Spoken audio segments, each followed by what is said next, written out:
I'm Kathy from Simple Fit Physical Therapy, and today what I'd like to show you are my favorite exercises that I do lying down.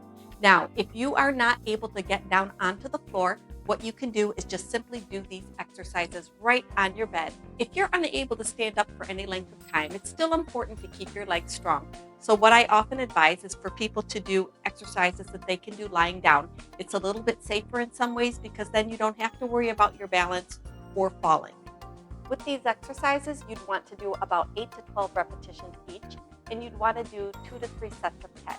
So the first exercise I'm going to do is a hip adductor strengthening exercise. I'm going to take a small ball. If you don't have a small ball like this, you can just get a little towel roll and put it between your knees. And I'm going to lie down on my back. No pillow today, but that's okay. And what I'm going to do is just squeeze and hold for about 5 seconds. And then I'm going to relax and repeat, squeezing the ball for about 5 seconds.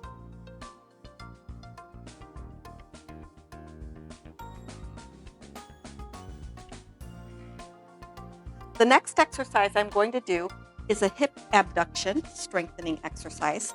I'm going to tie the blue band just above my knees.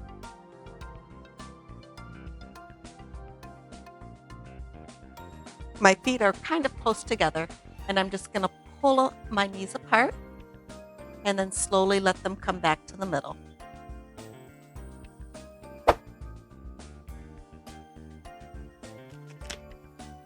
The next exercise is going to be bridging. Again, I'm lying down on my back.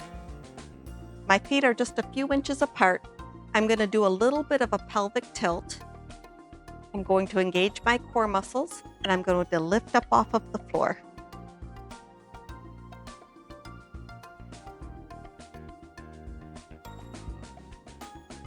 And it's good when you're doing your bridges to just hold out the top for a few seconds. The next exercise I like is a clamshell. So you can lie down on your side with your knees bent. You can stabilize by putting your hand in the front here. And when you're doing these, you're just going to lift up the top knee and let it come back down. You'll want to make sure that your hip isn't rolling back. So I like to put my hand right up on my hip so I can see if I'm rolling back. This will strengthen the gluteus medius, which is important for keeping your pelvis level when you're walking. Next, I like the reverse clamshells. And with this one, we're just lifting up the ankle now. The knees stay together, and we're lifting up the ankle.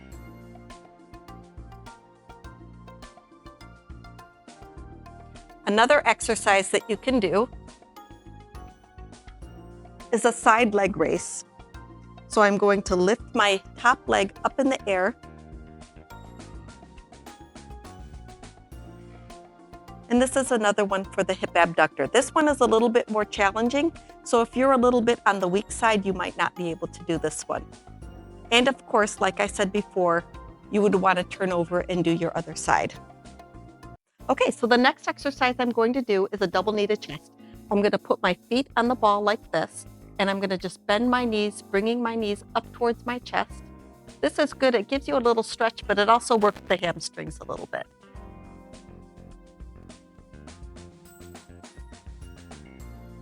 The next exercise I'm going to do is a straight leg raise. I'm going to keep my non-working leg bent with my foot on the ground, and I'm going to lift my foot up in the air, keeping it about even with the other leg that's bent.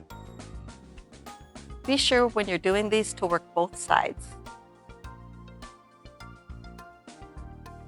For my patients that are a little bit too weak to do a straight leg raise like this, what I like them to do is just marching as they're lying down. You want to keep the stomach muscles or the core muscles engaged as you're doing this, and you're just going to march. You want about a 90-degree angle here as you're coming up. Making sure that you keep core muscles activated by drawing the belly button into the spine, and you'll just march. When you're in this position, you can continue to keep the core muscles engaged and then extend your knee. Alternating left and right. When you're doing these, you want to make sure that you keep your pelvis from rocking back and forth, and that's going to help strengthen up the core muscles. I hope you enjoyed this little workout we did today, and I hope to see you again soon.